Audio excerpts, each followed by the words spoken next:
Here's something the AI chip race almost never talks about.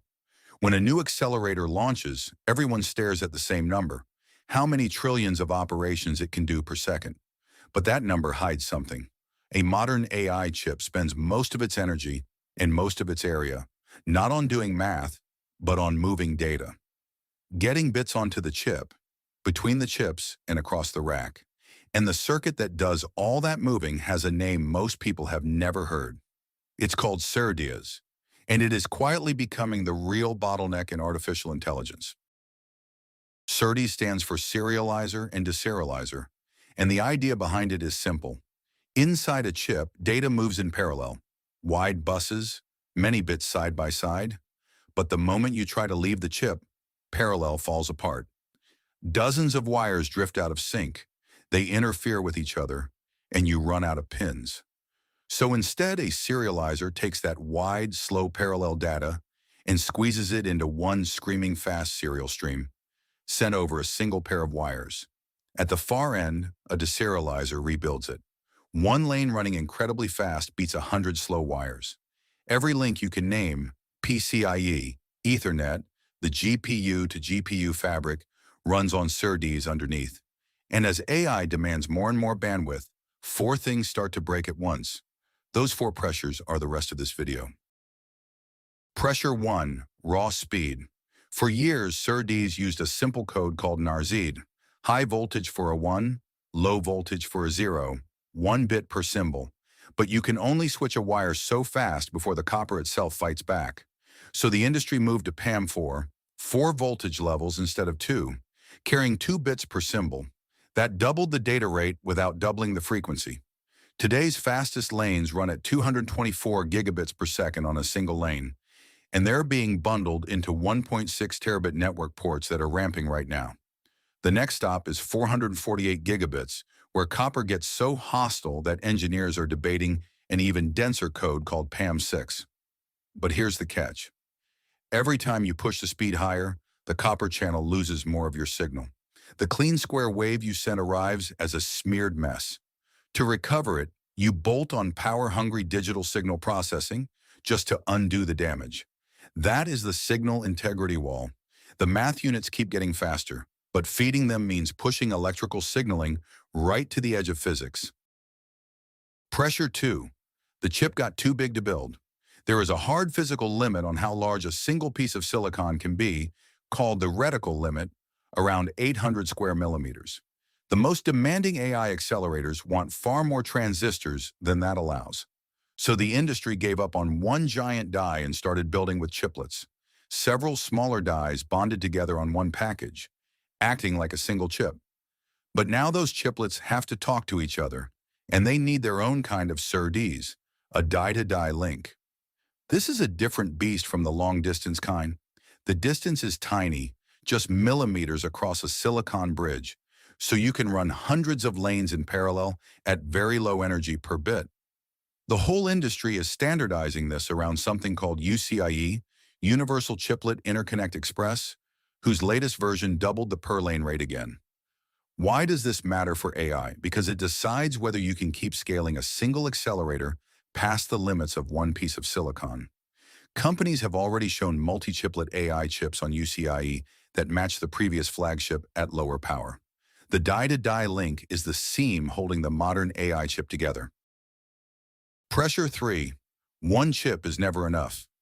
Training a frontier model takes thousands of accelerators acting like one machine, and they are wired together by, you guessed it, SerDes. Take NVIDIA's flagship rack. Each GPU pushes around 1.8 terabytes per second of bandwidth to its neighbors, and that fabric is built directly on 224 gig SerDes. 72 GPUs are fused into one giant accelerator through a copper backplane, literally miles of copper inside a single rack. Why copper and not fiber?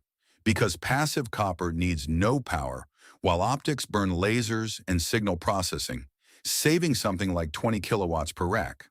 But copper has a brutal limit. At 1.8 terabytes per second, a cable can only stretch a few feet before the signal collapses. That's why these racks pack the switches dead center, because the wires physically cannot reach any farther. This is the reach wall, And it is why the whole industry is now pivoting to co-packaged optics, moving the laser right next to the switch chip.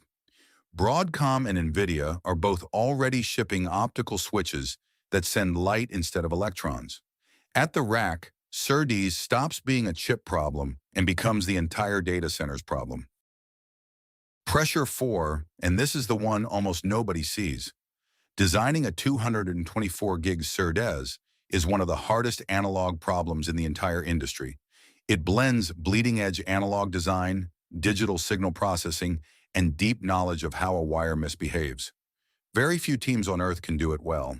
So most chip companies don't build their own, they license it. And that turns high-speed SerDes into a hidden choke point. A handful of firms supply the IP that everyone else's AI chips quietly depend on. The EDA giants, Synopsys and Cadence, sell silicon-proven SerDes to almost everyone. A specialist called Alphawave built an entire business on leading-edge SerDes, and in late 2025, Qualcomm bought it for $2.4 billion, specifically to break into AI data centers. Broadcom and Marvell keep their best SerDes in-house, and it's the foundation of their custom AI chip empires. And companies like Astera Labs sell retimer chips whose only job is to repair SerDes signals that can't survive the trip across a rack. Think about that. There is a whole profitable industry that exists just to patch the limits of these links. So here's the verdict, the part that reframes the entire AI race.